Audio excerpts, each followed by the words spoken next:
बिस्मिल्लाहिर्रहमानिर्रहीम। अस्सलाम वालेकुम डियर व्यूअर्स, कैसे हैं आप? ठीक हैं? उम्मीद है कि आप सब खैरियत से होंगे।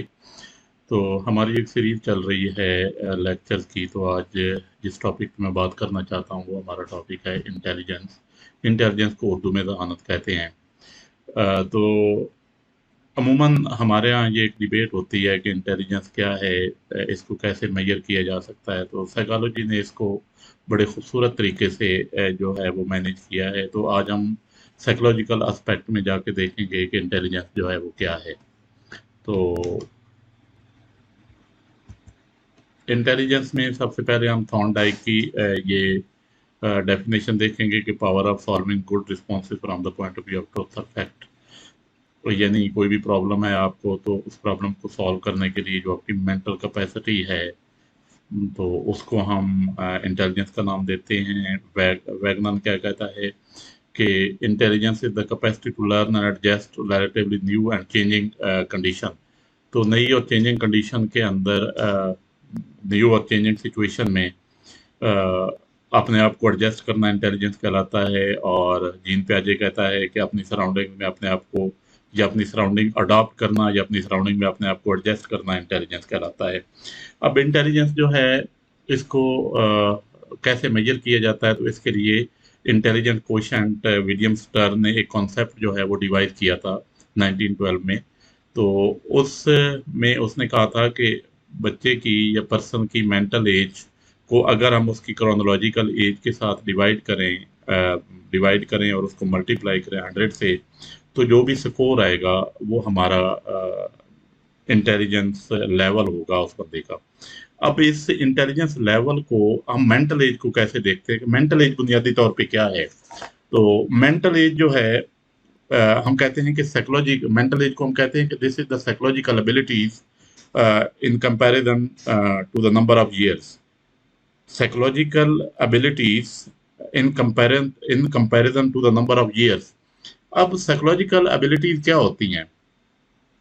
साइकोलॉजिकल एबिलिटीज होती हैं कि फॉर एग्जांपल कि एक बच्चा 4 साल का है, लेकिन वो बड़ी प्यारी सियानी सियानी बातें करता है हमारे सामने। कोई भी उसके सामने मसला आता है, उसको बड़ी खूबसूरती से वो सुलझा लेता है, कोई इनिशियल प्रॉब्लम जो से होते हैं।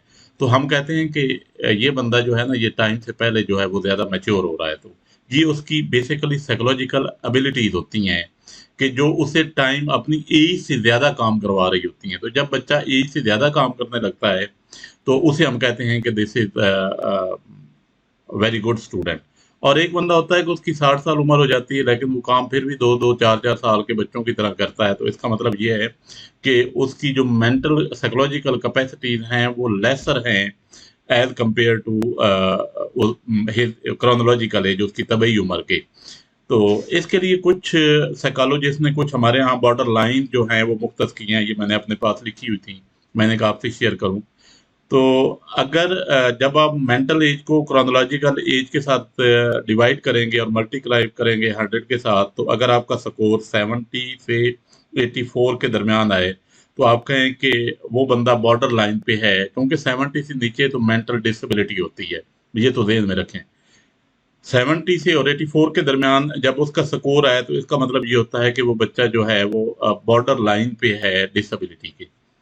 फिर 84 से आगे 85 से 114 तक आए, तो कहते हैं कि एवरेज है बच्चा।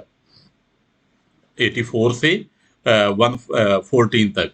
और 85 से 129 तक आए, तो हम कहते हैं कि ब्राइट है बच्चा, यानी वो 70, 78, 75% तक नंबर लेने वाला बच्चा होता है। 130 से 59 तक हम कहते हैं कि वो गिफ्टेड है। क्या है? वो गिफ्टेड है। और 160 और अबव जो है वो एक्सेप्शनल होता है बच्चा जो है। अब 160 कहा जाता है कि जो आइंस्टाइन था उसका स्कोर 180 था, तो ही वाज एक्सेप्शनल।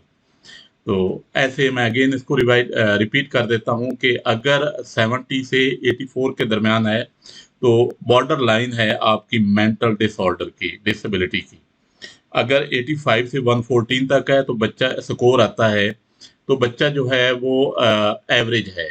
115 से 129 तक आता है, तो आपका बच्चा जो है वो ब्राइट है।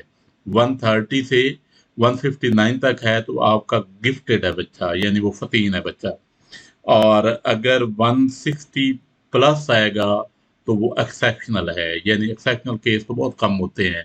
आइंस्टाइन के बारे में कहा जाता है कि उसका स्कोर 180 था, तो ये एक्सेप्शनल केस होता है। तो उम्मीद है आपको इंटेलिजेंस क्वेश्चन की समझ आ गई होगी। अब इंटेलिजेंस टेस्ट क्या है?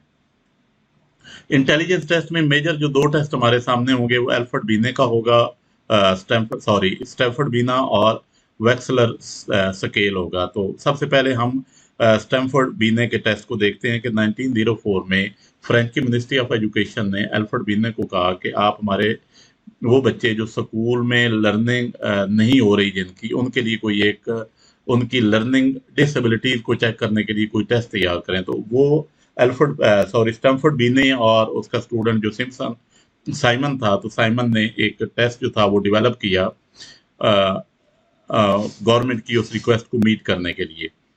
इस टेस्ट को this test is called 1905 scale. It contest इसमें 30 क्वेश्चन थे और 30 क्वेश्चन में स्टार्ट उसने लिया था कि बच्चा अपने बॉडी को, उससे पूछा जाए कि वो अपने बॉडी के किसी पर्टिकुलर हिस्से को टच कर सकता है। लाइक टीचर उसे कहता है कि अपना कान को टच करो, तो बच्चे ने कान को टच किया। तो यहाँ से लेके अब्स्ट्रैक्ट कॉन्सेप्ट तक ये 30 क्वेश्चन जो थे वो बनाए गए थे। उसके बाद वेक्सलर स्केल है। Wechsler scale is set of test widely used to assess student intelligence.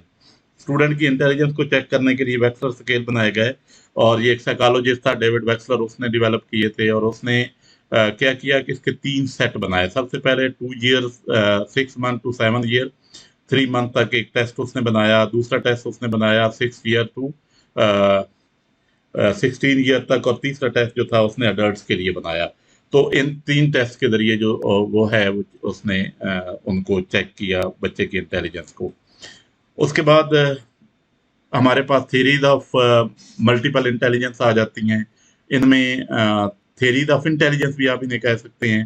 तो इनमें सबसे पहले स्टर्नबर्ग टायरार्किक थ्योरी है, दूसरी गार्डनर मल्टीपल इंटेलिजेंस थ्योरी है। तो हम स्टर्नबर्ग की टायरार्किक थ्योरी को देखते हैं। Sternberg advocated that intelligence comes in 3 forms, यानी इंटेलिजेंस में वो कहता है कि 3 कैटेगरीज होती हैं। एनालिटिक होती है, क्रिएटिव होती है और प्रैक्टिकल होती है।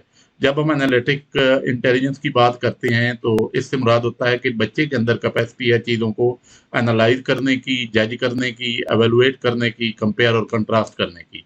जब हम क्रिएटिव इंटेलिजेंस की तरफ आते हैं तो इसका मतलब ये होता है कि बच्चे के अंदर कोई नई चीज़ डिज़ाइन करना, क्रिएट करना, इन्वेंट करना, ओरिजिनेट करना, ये चीज़ें होती है। उसकी इमेजिनेशन होती है, जैसे हमारे यहाँ शोरा वगैरह होते हैं। फिर प्रैक्टिकल इंटेलिजेंस आ जाती है जिसमें हमारे पास बच्चा जो है कि वो कैसे प्रैक्टिकल नॉलेज को ना सिर्फ यूज़ करता है बल्कि उसको अप्लाई भी करता है और उसकी प्रैक्टिस भी कर सकता है। तो ये उसकी होती है दूसरी। फिर उसके बाद Gardner theory of multiple intelligence आ जाता है। हार्वर्ड गार्डनर 1983 में 8 स्पेसिफिक टाइप ऑफ इंटेलिजेंस बताई थी हमें। उनमें सबसे पहले वर्बल स्केल है। वर्बल स्केल हमारे अमूमन ऑथर्स के अंदर होती है, यानी वो अपनी बात को बयान कर सकते हैं। जर्नलिस्ट के अंदर होती है, स्पीकर के अंदर होती है। मैथमेटिकल स्किल हमारे साइंटिस्ट, इंजीनियर्स और अकाउंटेंट्स जो हिसाब किताब रखने वाले लोग हैं उनके पास होती है। स्पेशल स्किल्स होती है जिसमें हम आर्टिस्ट को लेते हैं, सेलर्स को लेते हैं। आर्किटेक्चर जो होती है ये बेसिकली स्पेशल स्किल्स होती है लोगों के अंदर।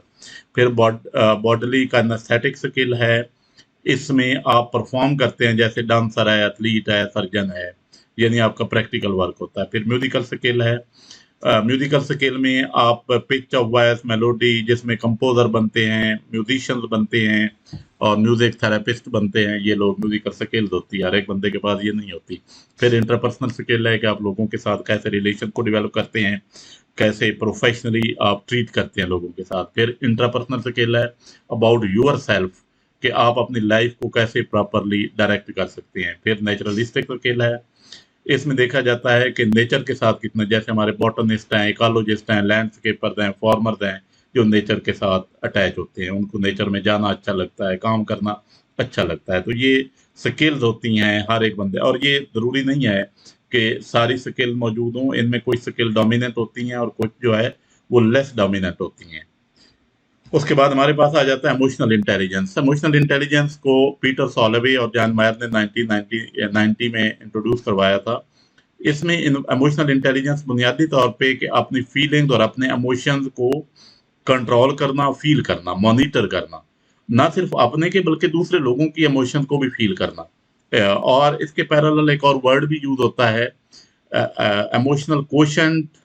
इमोशनल कोशेंट में क्या एबिलिटी होती है to understand use and manage your own emotions. ये बात मैं पहले बता चुका हूँ कि इमोशनल इंटेलिजेंस बुनियादी तौर पे अपने इमोशंस, अपनी फीलिंग्स, अपनी जो है उन चीज़ों को ना सिर्फ मैनेज करना बल्कि उनको कम्युनिकेट भी करना इफेक्टिवली, ये इमोशनल इंटेलिजेंस का काम है।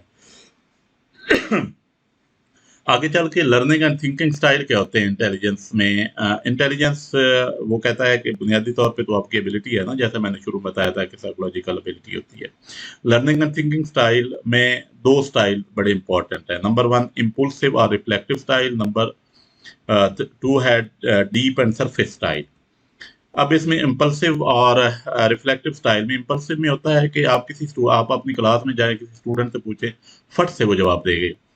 और दूसरा स्टूडेंट होता है कि वो सोच के जवाब देता है। एक होता है जो फौरन बगैर सोचे समझे बोल देता है, और एक स्टूडेंट होता है जो सोच के बोलता है। अब जो सोच के बोलता है उसके अंदर गलती के कम चांसेस होते हैं एज कंपेयर टू वो जो फौरन से आपको जवाब दे। ये भी स्टाइल है। फिर डीप है और सरफेस स्टाइल है। डीप स्टाइल में बच्चा जो है वो हर एक चीज को डीपली सोचेगा और उसके बाद रिस्पॉन्ड करेगा। सरफेस में क्या होता है कि जैसे सरसरी नजर देखी और बोल दिया। तो ये भी एक लर्निंग स्टाइल्स हैं। अब कुछ इश्यूज और कंट्रोवर्सीज हैं इंटेलिजेंस के अंदर जो मैंने जब स्टडी किया इसको, एक राइटर हैं सेंट्रॉक, उनकी एजुकेशनल साइकोलॉजी एक किताब है। जब मैंने उसको स्टडी किया तो वहां से मुझे ये चीज़ें मिली, तो मैं आप लोगों के सामने मैंने प्रेजेंट की हैं। इसमें नेचर और नर्चर है। नेचर क्या है? आपकी बायोलॉजिकल इनहेरिटेंस है, और नर्चर क्या है? आपकी इन्वायरमेंटल इन्फ्लुएंसेस है। तो क्या इंटेलिजेंस में नेचर और नर्चर का क्या रोल है? तो एक राइटर हैं डिटरमन, उसने 2000 में कहा था कि इंटेलिजेंस इज प्राइमरीली इनहेरिटेड, यानी इंटेलिजेंस इनहेरिटेड होती है और जो इन्वायरमेंट है उसका बड़ा कम रोल होता है। तो इसका मतलब ये हुआ कि इंटेलिजेंस जो है नेचुरल एक प्रोसेस है और ये ज़्यादा इम्पोर्टेंट है। फिर एथनिसिटी एंड कल्चर, इसमें भी बड़ा रोल होता है आपकी इंटेलिजेंस का। कि जब आप बच्चे को सवाल देते हैं तो क्या आपने जो टेस्ट बनाया है उसमें बच्चे के रूरल और अर्बन बैकग्राउंड को देखा, पुअर और रिच के बैकग्राउंड को देखा, या आपने देखा कि रिलीजियस में वो मेजॉरिटी में है या मिनॉरिटी में है, तो आपने कहीं आपकी बायसनेस तो नहीं है। कल्चरल फेयर टेस्ट, यानी आपने कल्चर के बगैर टेस्ट बनाया है। तो ये जब आप टेस्ट बनाते होते हैं तो उसमें आप एथनिसिटी और कल्चर को भी ज़रूर देखें, और आप जो है वो फेयर टेस्ट बनाएं जो उन तमाम लोगों के लिए फेयर हो, जिसको वो बेहतर अंदाज में अंडरस्टैंड कर सकें। तो thank you very much. Thank you for watching and listening. उम्मीद है आप लोगों को मेरी टॉक आज की पसंद आई होगी। अल्लाह हाफिज़।